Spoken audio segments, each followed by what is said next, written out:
Bom dia a você de todo o Brasil, bom dia família Canção Nova. Agora são 9h31, semana começando com o resultado das eleições municipais após uma apuração de votos bastante lenta. O CN Notícias está começando daqui 2 minutos.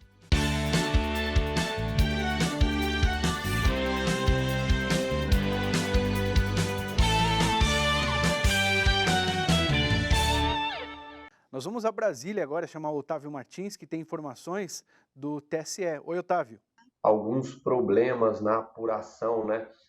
Foi pela primeira vez uma apuração mais demorada, que apresentou alguns problemas aí na contagem dos votos. Então, o ministro Luiz Roberto Barroso disse ontem que foi um problema em um computador, um supercomputador, computador que faz essa centralização dos votos para fazer a divulgação, porque todas as urnas elas enviam um relatório para o TSE, né, para comprovar que a votação aconteceu. Então, o ministro disse que foi aí um problema que foi resolvido, precisou de um reparo técnico, mas que ele disse que foi resolvido e a apuração correu bem. A partir daí, a gente lembra que algumas cidades têm segundo turno, então o TSE já disse que também está se preparando, deve ser uma carga menor de votação, já que nem todas as cidades precisam do segundo turno, mas que o TSE já está se preparando para que problemas como esse não voltem a acontecer e a apuração aconteça de maneira mais tranquila e rápida, que é o que todo mundo espera no sistema de urna eletrônica, que seja mais rápido, mais confiável também, né? E que tenha uma apuração mais célere. Tá certo, Otávio. Obrigado pelas informações. E o Tribunal Superior Eleitoral informou no final da noite de domingo que o índice de abstenção no primeiro turno das eleições municipais foi de 23,14%. Agora a gente vai conversar com um cientista político que analisa esses dados e comenta o resultado das eleições em São Paulo. Bom, o diagnóstico eleitoral do pleito de domingo se resumiu num critério de abstenção, votos nulos e brancos, muito maior do que a média nacional. A média nacional é de 20%.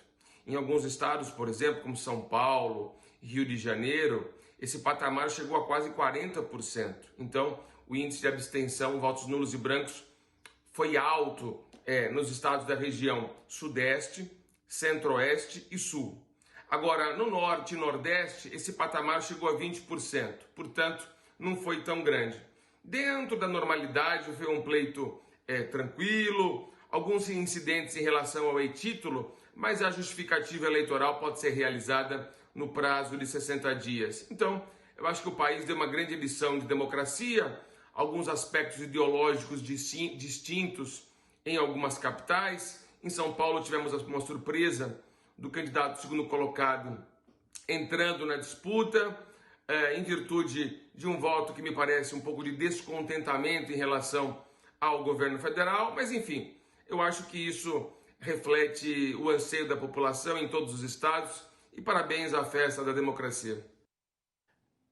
E daqui 2 semanas, né, eleitores de praticamente 60 cidades, quase 60 cidades, voltam para eleger então seus prefeitos no segundo turno.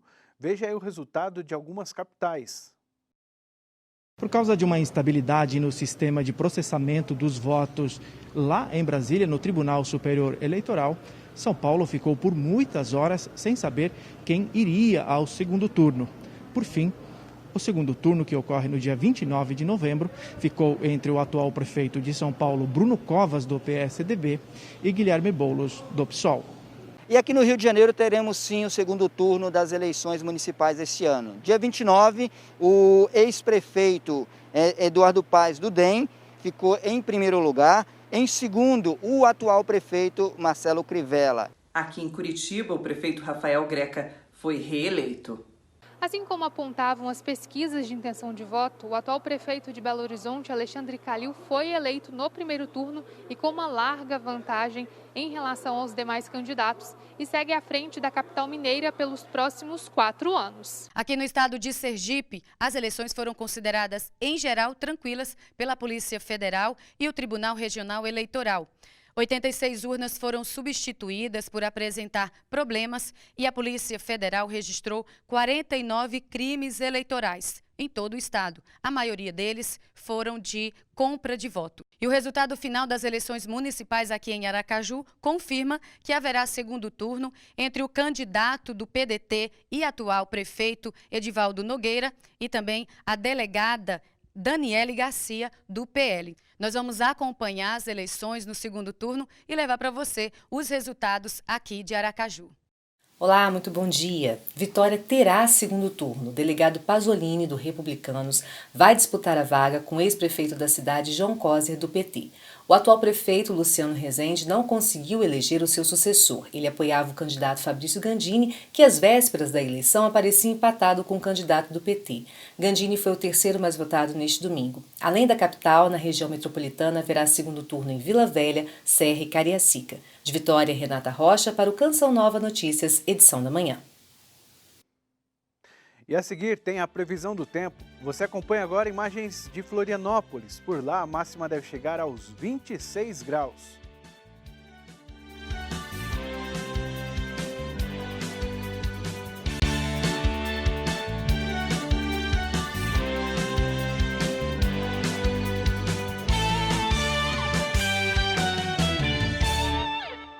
Estamos de volta. Anteriormente nós anunciamos imagens de Florianópolis, mas na verdade você viu imagens de Farroupilha.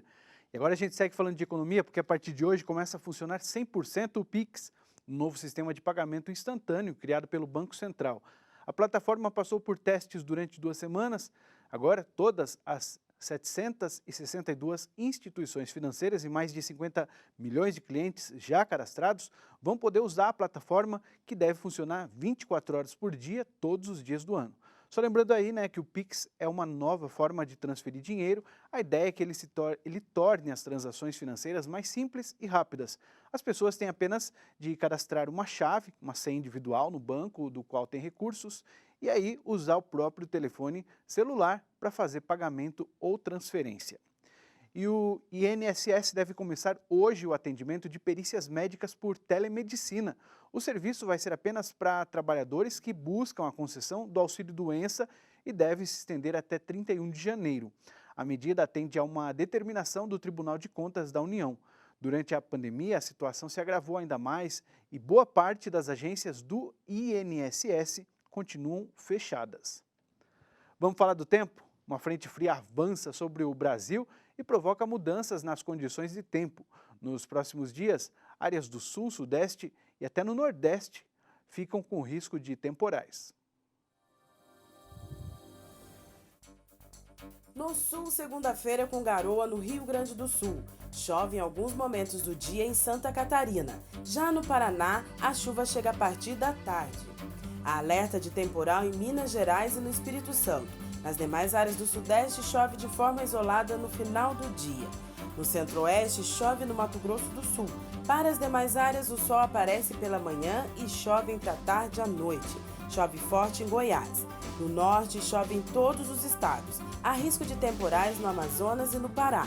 Já no Nordeste, a previsão é de chuva passageira em São Luís e entre Maceió, Natal e na Bahia. Chove a partir da tarde no Maranhão e no Piauí. Não chove nas demais áreas. Falando de notícia internacional agora, depois dos protestos que provocaram pelo menos 2 mortes e dezenas de feridos no Peru, o presidente interino Manuel Merino anunciou a renúncia ao cargo no domingo. Com a destituição do presidente eleito Martín Vizcarra, Merino tinha assumido o cargo na terça-feira. O Congresso deve se reunir para buscar uma saída constitucional e definir quem assume o comando do país. Olha, uma informação que chegou aqui agora há pouco, sobre o combate ao coronavírus e a tão esperada vacina. Mas uma nova vacina, a farmacêutica norte-americana Moderna, anunciou hoje que sua candidata à vacina contra a Covid-19 é 94,5% eficaz na prevenção à doença, segundo os dados iniciais do estudo da fase 3. Esses dados eles são provisórios e ainda não foram publicados em revista científica. A seguir, a celebração do Dia do Pobre, data instituída pelo Papa Francisco. Vamos agora para o intervalo com imagens de Belém, no Pará. dia ensolarado com temperatura entre 24 e 32 graus.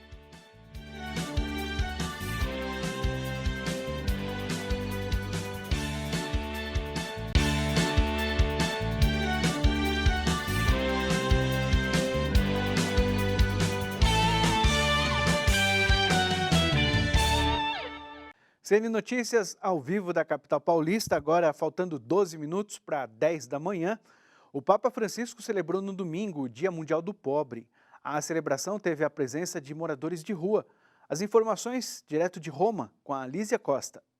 Bom dia a todos. No final do Ângelus, o Papa Francisco rezou pela população das Filipinas, que sofre com inundações por causa de um tufão. Rezou principalmente pelas famílias mais pobres, que ele disse estarem ainda mais expostas a esse desastre. Rezou ainda pela população de Costa do Marfim, que fez nesse último final de semana um Dia Mundial pela Paz, pedindo justamente o fim desses conflitos que têm atingido tanto aquela população, aquele país. O Papa insistiu mais uma vez pelo diálogo e rezou ainda pela população da Romênia, onde um incêndio num hospital deixou algumas vítimas, principalmente entre elas algumas que estavam se recuperando de Covid-19. Na meditação, o Papa Francisco falou sobre a parábola dos talentos e disse que todos nós recebemos tantos dons e que nós devemos contribuir, devemos distribuir, devemos doar também estes dons para as pessoas, principalmente para aquelas que são mais pobres. Diz que nós precisamos fazer o bem sem ignorar as pessoas que estão ao nosso redor, sem sermos indiferentes àqueles pelos quais nós passamos. Recordou, inclusive, tantas pessoas que estão nos centros das nossas cidades, pelas quais nós passamos todos os dias e tantas vezes nem mesmo olhamos. E afirmou que tantas pessoas às vezes podem dizer que esse padre ou um bispo ou um papa fala tanto de pobre e essas pessoas queriam ouvir um discurso, por exemplo, sobre a vida eterna. E o Papa Francisco disse que Jesus mesmo colocou no centro do Evangelho a pessoa do pobre. Então, nós precisamos atualizar o Evangelho todos os dias e retomar esse que é um discurso vivido por Jesus e colocado mesmo por ele no centro do Evangelho. Mais cedo, o Papa Francisco celebrou a missa da Jornada Mundial dos Pobres dentro da Basílica de São Pedro, com a presença de representantes de pobres de várias partes do mundo, um número reduzido de pessoas por causa da pandemia. Normalmente é um dia diferente aqui no Vaticano, o Papa faz um almoço com os pobres, tem um momento de convivência com eles. Esse ano não foi possível por causa da pandemia, mas o Papa pediu que fosse distribuído mais de 5.000 cestas básicas para famílias que vivem em situações difíceis aqui na cidade de Roma. Também estão sendo feitos testes de Covid-19 nas pessoas que moram nas ruas aqui de Roma, também com um gesto criativo que o Papa mesmo pediu, para que todos nós sejamos criativos neste tempo de pandemia, nesses tempos difíceis, para que a caridade continue sendo muito concreta em nosso meio. E na missa, durante a homilia, o Papa Francisco destacou que nós devemos pedir a graça de sermos cristãos, não só de palavras, mas principalmente cristãos de obras concretas. Vale a pena ler, seja o texto da homilia do Papa, aqui também o Ângelus, todos os dois estão disponíveis no nosso site noticias.cançãonova.com. De Roma, Lísia Costa, para o Canção Nova Notícias, edição da manhã. Obrigado, Lísia. E de Roma a gente segue para o Oriente Médio. A Lourdinha Nunes mostra a celebração dos primeiros mártires franciscanos da Terra Santa. Em 14 de novembro, a igreja celebra a memória de São Nicola Tavelic, Pedro de Narbona, Deodato de Rutitinio e Stefano de Cuneo, os primeiros mártires franciscanos da custódia da Terra Santa. Nicola Tavelic e seus confrades viviam em Jerusalém no ano de 1391, no convento construído no Monte Sião, perto do cenáculo. O contexto difícil não desanimou os franciscanos, que se sentiam chamados a anunciar o Evangelho, mas a evangelização pública proibida na época levou o grupo ao martírio.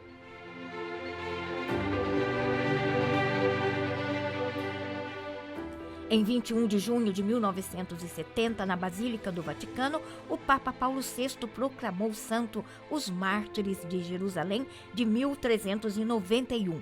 Na ocasião, a revista Terra Santa publicou um número especial dedicado aos santos franciscanos e aos aspectos espirituais e históricos relacionados aos seus eventos acontecidos em tempos difíceis da custódia franciscana nos lugares santos.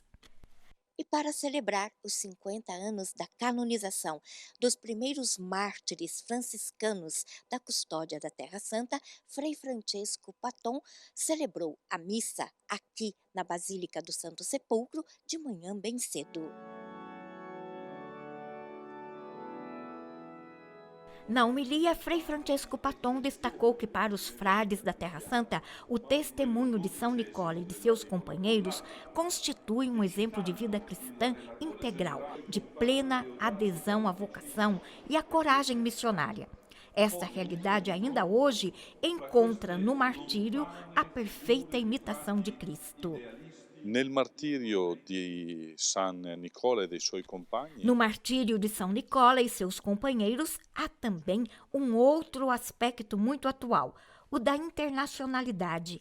4 frades, Nicola é croata, 2 outros são franceses e um quarto é italiano. Também vemos que esta realidade é muito atual na história da custódia da Terra Santa ainda hoje.